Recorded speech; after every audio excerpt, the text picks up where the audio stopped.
श्री शिवाय नमस्तुभ्यम। ओम नमो भगवते वासुदेवाय। एकादशी और गुरुवार का दिव्य संयोग अपने आप में अद्भुत है।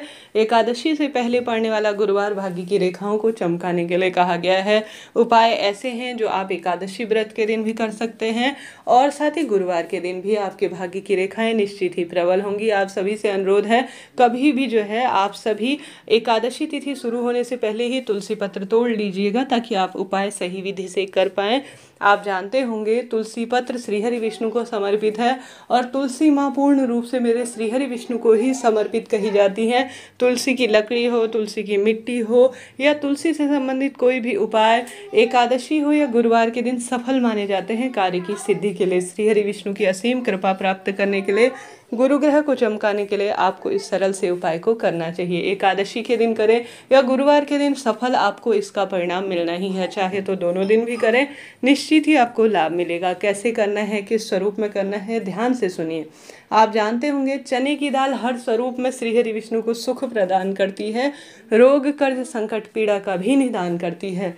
तुलसी का पत्ता आप सभी से अनुरोध है एकादशी व्रत में कभी ना तोड़े, पहले ही तोड़ कर रख लीजिए। भले ही आप 56 भोग श्रीहरि विष्णु के लिए बनाएं, परंतु तुलसी पत्र उसमें नहीं है तो वह भोग स्वीकार नहीं करते हैं। तो इस बात का ध्यान रखते हुए आप एकादशी व्रत से पहले ही तुलसी का पत्ता तोड़ लें। तुलसी में कभी भी एकादशी व्रत के दिन जल नहीं समर्पित किया जाता क्योंकि माँ तुलसी स्वयं एकादशी का व्रत करती हैं। तो आप सभी को सरल सा उपाय कैसे करना है, ध्यान से सुनिए। आप सभी को चने की दाल ले लेनी है जो कि स्वर्ण के समान अर्थात सोने के समान विदित होती है, वही चने की दाल आपको लेनी है। चने की दाल हमेशा प्रभु को सुख प्रदान करती है और जो भी महादेव के शिवलिंग पर चने की दाल समर्पित कर देता है या श्रीहरि विष्णु को समर्पित कर देता है, निश्चित ही उसके दुर्भाग्य दूर होते हैं।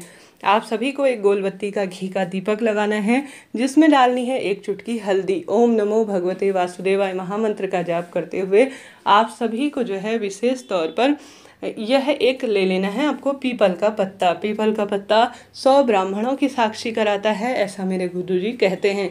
तो वही पीपल का पत्ता आपको लेना है और उसके ऊपर आपको रखना है एक गुड़ का टुकड़ा। ठीक है जी, गुड़ का टुकड़ा रख लिया और उसमें रखना है एक चुटकी आपको हल्दी। ठीक है जी, रख लिया। आप साथ ही इसमें रखिएगा थोड़ा सा चने की दाल।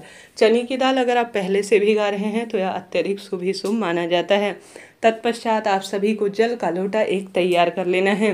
जल का लोटा आप सभी को अपने मटके में से भरना है, उसमें एक चुटकी आपको गुड़ का टुकड़ा डालना है। ठीक है जी, साथ ही आप सभी को एक चुटकी हल्दी जल के लोटे में डालना है और गोलबत्ती का जो घी का दीपक लगाया है ना, उसमें भी एक चुटकी हल्दी आपको डालनी है। हरिहर का आपको स्मरण करना है। किसका स्मरण? हरिहर का स्मरण आपको करना है और पीपल के पत्ते में एक चुटकी हल्दी, गुड़ का टुकड़ा और चने की दाल रखकर आप सभी को लेकर जाना है केले वृक्ष की जड़ में। आप सभी जानते होंगे श्रीहरि विष्णु का वास माना जाता है केले वृक्ष में, तो वही आपको वहीं पर जाना है। नहीं तो घर पर जहाँ पर आपके श्रीहरि विष्णु की प्रतिमा फोटो विराजमान है वहाँ पर आप सभी इस उपाय को कर सकते हैं। सबसे पहले केले वृक्ष की जड़ में गए हैं तो एक चुटकी हल्दी और गुड़ का टुकड़ा आपने जो जल के लोटे में डाल रखा है उसे केले वृक्ष की जड़ में आपको समर्पित कर देना चाहिए। उसके बाद आप सभी जो एक पत्ता लेकर गए हैं ना, पीपल का पत्ता जो ब्राह्मणों की साक्षी कराता है, गुरुजी कहते हैं, आप सभी ने जो अपनी सामग्री डाल रखी है हरिहर का स्मरण करते हुए और केदारेश्वर महादेव का ध्यान करते हुए केले वृक्ष की जड़ में आप सभी को इसे समर्पित कर देना चाहिए अपने मन की कामना कहते हुए। आप सभी श्रीहरि विष्णु के मंदिर में या घर के मंदिर में भी आप भोग स्वरूप जो है पीपल के पत्ते में यह चीज़ें रखकर अपनी मनोकामना बोलकर केदारेश्वर महादेव का स्मरण कर कर हरिहर का ध्यान करते हुए इन 3 स्थानों में से या तो श्रीहरि विष्णु के मंदिर में या केले वृक्ष की जड़ में या घर के मंदिर में जहाँ पर भी श्रीहरि विष्णु और देवी मैया अर्थात कहने का अर्थ है माँ लक्ष्मी की फोटो प्रतिमा है, गोलबत्ती का घी का दीपक एक चुटकी हल्दी डालकर आप सभी लगाएं। उस विधि विधान से आरती करें। अगर केले वृक्ष की जड़ में गए हैं तो कच्चा सूत लेकर या तो पीले रंग का या लाल रंग का आपको 7 परिक्रमा लगानी चाहिए। केले वृक्ष एकादशी के पीछे घूमने की जगह नहीं है, तो अपने ही स्थान पर आप सभी को आवश्यक रूप से परिक्रमा लगानी चाहिए। ऐसी मान्यता है, इससे मांगलिक दोष दूर होते हैं, विवाह के योग बनते हैं, संतान सुख मिलता है, रोग कर्ज संकट इत्यादि से भी पूर्ण रूप से मुक्ति मिलती है। यह उपाय नहीं, चमत्कार है। जिस कामना से आप करेंगे आपका काम में मन नहीं लगता, दुख दरिद्रता परिवार में सदा सर्वदा के लिए बैठ गई है किसी न किसी स्वरूप में, तो यह उपाय एक बार प्रैक्टिकल स्वरूप में आपको कर लेना चाहिए। निश्चित ही आपके हर कार्य स्वतः ही बनने आरंभ हो जाएंगे। तो करके देखिएगा, लाभ मिलेगा। हमने बात कर ली प्रथम उपाय की। कोई भी प्रश्न हो पूछ लीजिएगा। आपका अपना चैनल है, वीडियो में कमेंट्स में हर हर महादेव या प्रभु का स्मरण करते हुए ओम श्री विष्णवे नमः लिखना ना भूलें। बढ़ते हैं दूसरे सरल से उपाय की तरफ, जो कि अपने आप में अद्भुत है।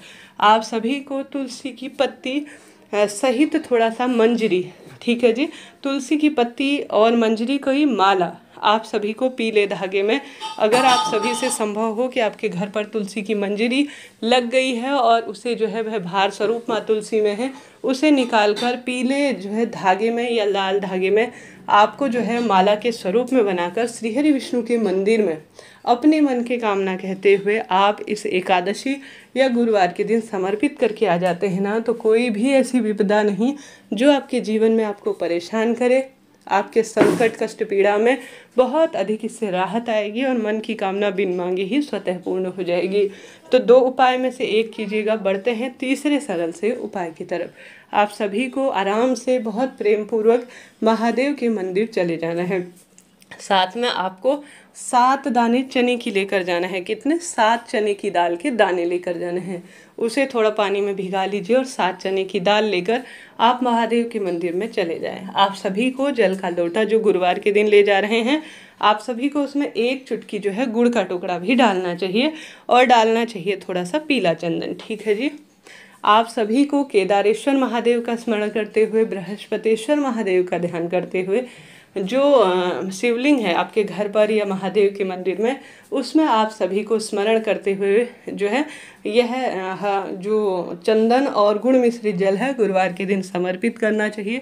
साथ के साथ अपने हाथ की हथेली में आप सभी को चने की दाल लेकर, हे बृहस्पतिश्वर महादेव, हे केदारेश्वर महादेव, आज स्वर्ण के समान चने की दाल आपके शिवलिंग पर समर्पित कर रही हूँ, मेरे कार्य को सिद्ध करें, ऐसी प्रार्थना करते हुए आपको संपूर्ण समर्पण की भावना से समर्पित कर देनी है। तुरंत आप देखेंगे कि आपके कष्ट मिट रहे हैं। गोल बत्ती का घी का दीपक लगाकर बृहस्पतिश्वर महादेव, केदारेश्वर महादेव का स्मरण कर कर आरती करें। आपके कष्ट पीड़ा संकट जो लंबे समय से आपको किसी न किसी स्वरूप में परेशान कर रही है, उसका निदान होगा और कार्य बनने आरंभ हो जाएंगे। तो इस गुरुवार के दिन 10वीं तिथि है, उसके बाद एकादशी है। आपको यह प्रयोग एक बार करके देखना चाहिए। कैसी भी विपदा चल रही हो, कैसा भी कष्ट हो रहा हो, उसका निदान होगा, इस बात की गारंटी है। चमत्कार से कम नहीं है यह दिन और अपने आप में भाग्य की रेखाओं को प्रबल करने के लिए सहायक है। वीडियो आपके लिए उचित रहती हैं, उपयोगी रहती हैं तो लाइक करें, शेयर करें, सब्सक्राइब करें, कमेंट्स में जय माता दी जरूर से लिखिएगा। जय माता दी। हर हर